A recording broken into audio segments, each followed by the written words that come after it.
word apostle comes from the Greek word apostellein. It means to send. Jesus took these 12 people whom he had formed after his own heart, and then he sent them. The Christian faith is never meant to be held onto as a private privilege. It's meant to be shared, to be spread like seed around the world. And so the apostolic church to the present day still has that great missionary purpose.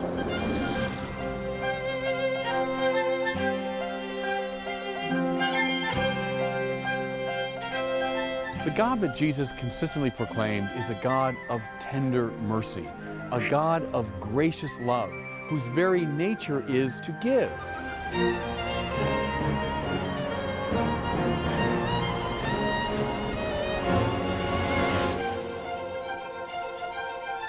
When I find my deepest center, that place in me where I am here and now being created by God, I've also necessarily found the deepest center of everyone else and everything else in the cosmos.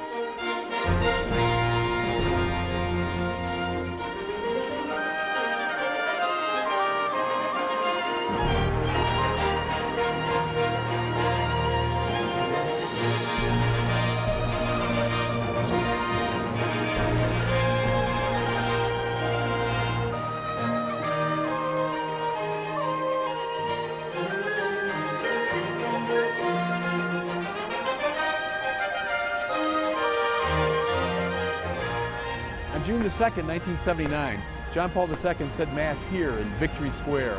He preached and he spoke of God, of freedom, of human rights. The crowd began to chant, "We want God, we want God."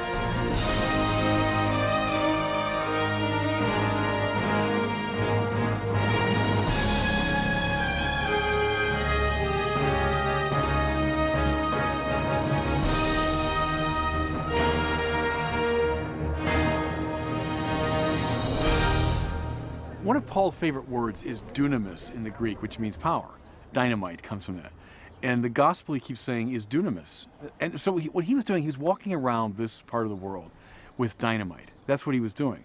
And the dynamite was that God is love and that God has manifested himself in Jesus Christ, risen from the dead. And it's dynamite that will turn the world upside down.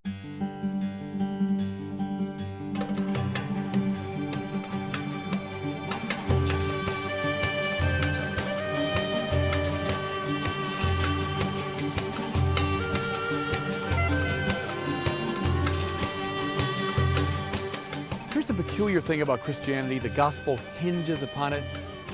Jesus consistently speaks and acts in the very person of God.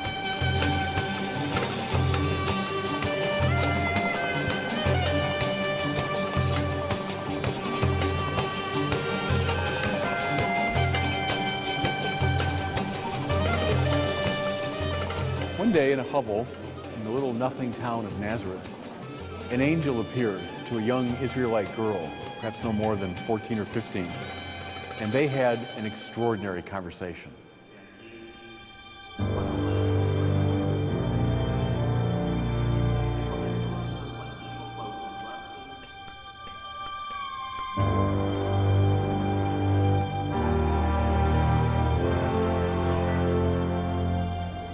Our Lady of Guadalupe became the bearer to this nation, to this people, of the God who orders things not through violence, not through scapegoating, but precisely through love.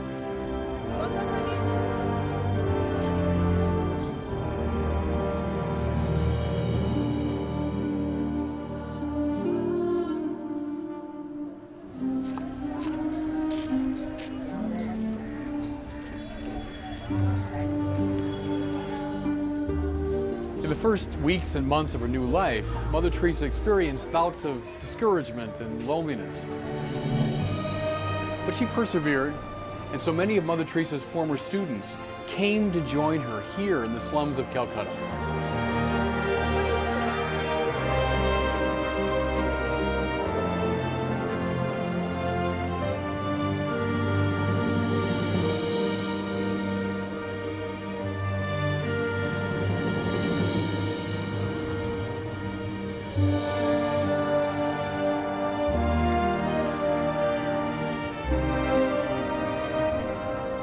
Teresa of Avila found at the very depth of her soul Christ dwelling in her. And she found that to be a castle. To be grounded in Christ, she realized, was to be grounded in that very power which here and now creates the cosmos, that power which lies beyond the vagaries of space and time.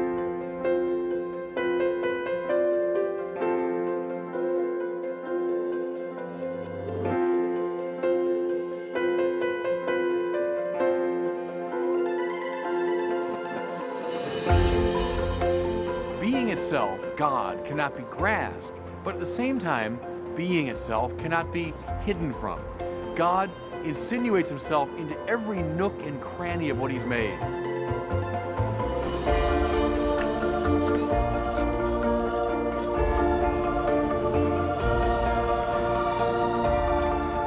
The church father Tertullian said, "The blood of the martyrs is the seed of Christians." Is that true in this case?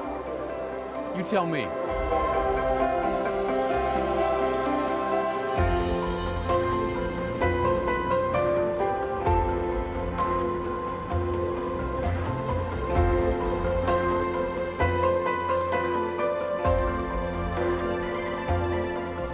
The mind, the will, the soul seek a definitive truth, a final good, an absolute beauty.